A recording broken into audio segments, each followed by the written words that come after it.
शुभ प्रभात बच्चों। उत्तम हिंदी पाठशाला में आपका स्वागत है। आज हम पाठ 12 सुनीता की पहिया कुर्सी पढ़ेंगे।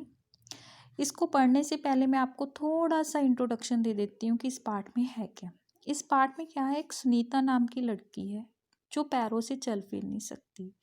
तो फिर वो कैसे चल फिरती है, कैसे चलती फिरती है? पहिया कुर्सी से। पहिया कुर्सी क्या होती है? एक चेयर होती है जिसके नीचे टायर लगे होते हैं, उसे क्या कहते हैं? पहिया कुर्सी। तो वो क्या है, वो सारे काम उसी चेयर पे बैठ के करती है, पहिया कुर्सी पे बैठ के करती है। और वो कहती है कि मैं दूसरे बच्चों से अलग नहीं हूँ, मैं बिल्कुल उन्हीं बच्चों की तरह हूँ जैसे दूसरे बच्चे होते हैं। जैसे दूसरे बच्चे अपना सारा काम आप करते हैं, वैसे ही मैं भी अपने सारे काम खुद कर सकती हूँ। इस पाठ से हमें शिक्षा क्या मिलती है कि अगर हम में कोई कमी है तो हमें उस कमी को छुपाना नहीं चाहिए, या फिर उस कमी को लेके अपने आप को इन्फीरियरिटी कॉम्प्लेक्स नहीं लाना चाहिए, बल्कि उस कमी के साथ जिंदगी को जीना चाहिए। ठीक है, तो इस पाठ में यही बताया है कि किसी की भी परवाह नहीं करनी चाहिए, बल्कि अपनी जिंदगी को अपनी कमी के साथ जीना चाहिए। ठीक है, तो अब देखते हैं कि इस पाठ में क्या है। इस पाठ में क्या है कि सुनीता सुबह 7 बजे उठी। फिर के कुछ देर तो वह बिस्तर पे बैठी रही। फिर उसने सोचा कि आज उसने क्या क्या काम करने हैं। तो क्या क्या काम करने हैं, तो एकदम से उसने सोचा कि आज तो मुझे बाजार जाना है, वो भी अकेले पहिया कुर्सी पे बैठ के। तो इसी बात से उसकी आंखों में क्या आ गई? चमक। आंखों में चमक आना, बहुत खुश होना। फिर उसने क्या किया, दोनों टांगों को नीचे लटकाया अपने हाथों से पकड़कर। फिर पहिया कुर्सी को पलंग का सहारा, पलंग मीन्स बेड का सहारा लेके पहिया कुर्सी को आगे किया, उस पे बैठी और उसी के सहारे वो चलने फिरने लगी। फिर उसने उसके लिए नहाना धोना, कपड़े पहनना, जूते पहनना, ये काम बहुत मुश्किल थे, पर फिर भी वो अपने सारे काम खुद करती थी। कठिन का अर्थ होता है मुश्किल, फुर्ती का अर्थ होता है जल्दी से, तेजी से। ठीक, रोजाना का अर्थ होता है हर रोज। तरीके, उसने ये सारे काम करने के लिए कुछ अलग तरीके ढूंढ रखे थे, तरीके, उपाय। फिर वो नहा धोकर तैयार हो गई और नाश्ते के टेबल पे पहुंच गई। माँ ने मेज पे नाश्ता लगा दिया। सुनीता बोली, माँ अचार की बोतल कहाँ है, जरा पकड़ाना। वहीं से किचन में से ही, रसोई घर में से उसकी माँ ने आवाज़ लगाई कि वहीं अलमारी में पड़ी है, तुम खुद ले लो। सुनीता ने अचार की बोतल ली और नाश्ता करते करते फिर उसने पूछा कि माँ आज बाजार से क्या क्या लाना है। तो माँ ने जवाब दिया कि 1 किलो चीनी लानी है, पर तुम बाजार अकेले मत जाना। सुनीता मन ही मन मुस्कुराई और उसने बोला, हाँ पक्का, मैं अकेले नहीं जाऊंगी। उसने माँ से झोला और रुपए लिए। झोला का अर्थ होता है थैला। और अपनी पहिया कुर्सी पर बैठकर बाजार की ओर चल दी। और मीन्स तरफ कि बाजार की तरफ, मार्केट की तरफ चल पड़ी।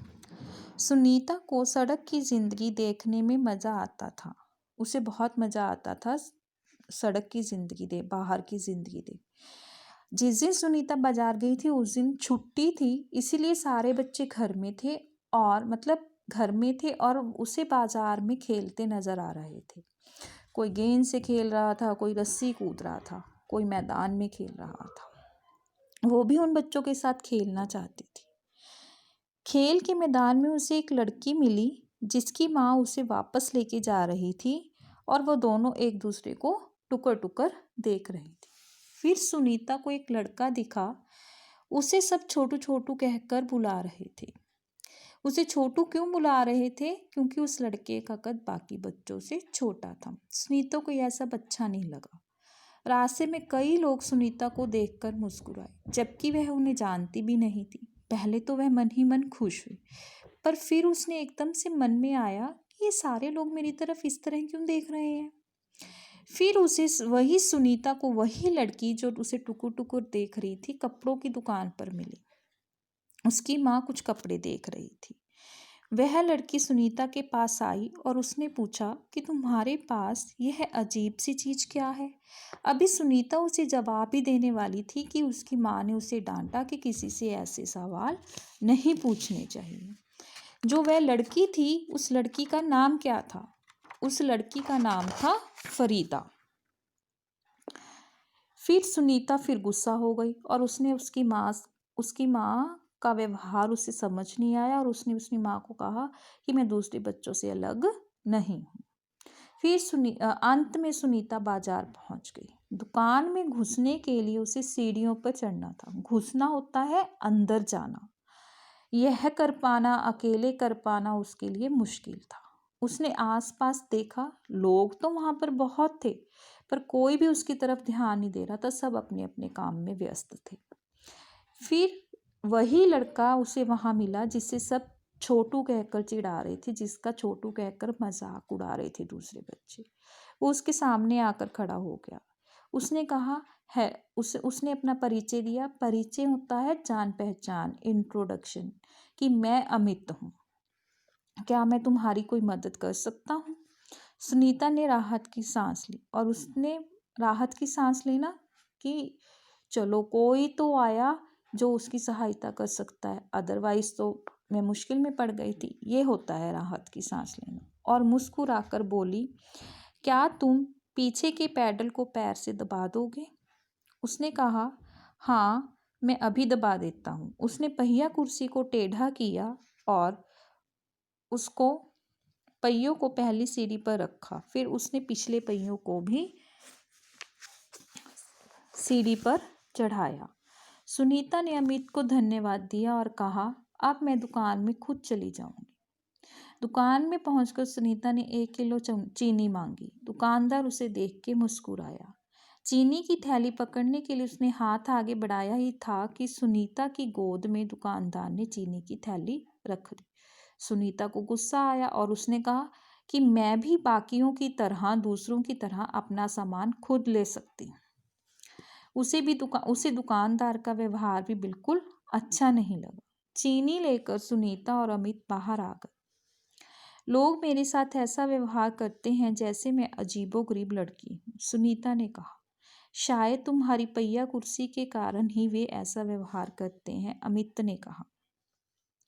पर इस कुर्सी में भला ऐसी क्या बात है कि मैं तो बचपन से ही इस कुर्सी को बैठकर चलाती हूँ, सुनीता अमित ने पूछा। पर तुम इस पर क्यों बैठती हो? पहियों को घुमाकर ही मैं चल फिर पाती हूँ, लेकिन फिर भी मैं दूसरे बच्चों से अलग नहीं हूँ। वे सारे काम कर सकती हूँ जो दूसरे बच्चे भी कर सकते हैं, सुनीता ने कहा। वे सारे काम कर सकती हूँ जो दूसरे बच्चे भी कर सकते। अमित ने अपना सिर ना में हिलाया और कहा, मैं भी वे सारे काम कर सकता हूँ जो दूसरे बच्चे कर सकते हैं, पर मैं भी दूसरे बच्चों से अलग हूँ, जैसे कि तुम हो। फिर अमित ने उसे समझाया कि मैं और तुम दोनों दूसरे बच्चों से अलग हैं। सुनीता ने कहा, नहीं, हम दोनों दूसरे बच्चों जैसे ही हैं। अमित ने दोबारा अपना सिर ना में हिलाया और कहा, देखो, तुम पहिया कुर्सी पर बैठ के चलती हो और मेरा कद बहुत छोटा है। हम दोनों बाकी लोगों से कुछ अलग हैं। सुनीता कुछ सोचने लगी। उसने अपनी पहिया कुर्सी आगे की और आगे की तरफ की खिसकाना मतलब आगे की तरफ लेके जाना। अमित भी उसके साथ साथ चलने लगा। सड़क पार करते समय सुनीता को फरीदा फिर नजर आई।